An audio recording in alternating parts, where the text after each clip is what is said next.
there's a lot more to flower than you may think, and we're going to learn about that today here at SIAL Montreal, as we have an opportunity to meet a very innovative person with a very innovative firm. And Sophie Beauchemin is second generation with Milanaise. Give us a little background on Milanaise. Tell us about your company. In 1977, my dad and my mom returned to the land. It was really something at the beginning. And they had a farm, and the plan was to be sustainable, 100%. And in 79, they started to grow different kind of cereal. In 1979, they find out that nobody was really interested to buy any organic grains. So they buy a little mill and try to improve and just do crushing grains and do flour. They were selling to different baker, local community. After 2 years, the farm was not able to sustain the demands. So they need to find another way, and that's how they decide to do a business and concentrate their effort to do organic flour. And it always had to be organic because for my dad it was just the way to do things.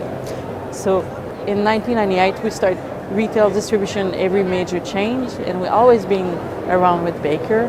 In 2003 we started doing business exporting flour to local bakery in the Maine border in Vermont, a little bit in the US, and since then we've been business is really good. You know, when we look at some of the ingredients, flour isn't a simple product. Tell us a bit about the variety of things that you are able to do with flour. I always say that making flour is the most simple thing you can do. You're just crushing grains and you have flour. But making flour is so complicated because you have to master the grain. You have to know where it's from.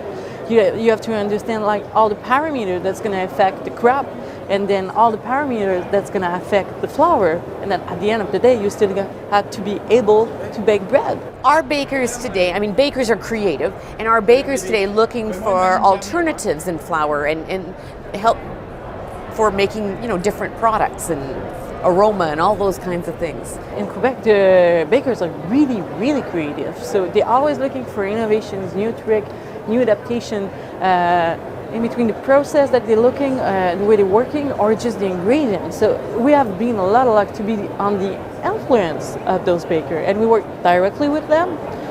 We work with their idea and we try to adapt and see what really they're looking for. But we also put baker on the field to meet the farmer. That's helped a lot when the baker understands that when it's raining on the summer, that maybe it's going to affect the wheat. And guess what? That's going to affect the flour. Organic, it's going with and dealing with a lot of risk. It's try to understand who takes in charge the risk, what you can do to temper.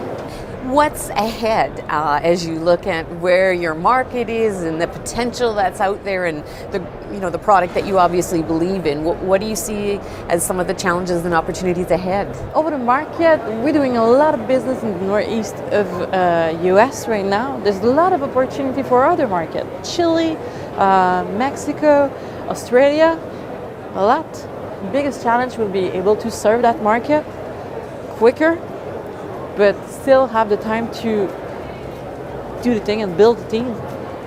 Finding people is always a challenge. We try to build good team. Fascinating story. Thank you so much for sharing. You're welcome.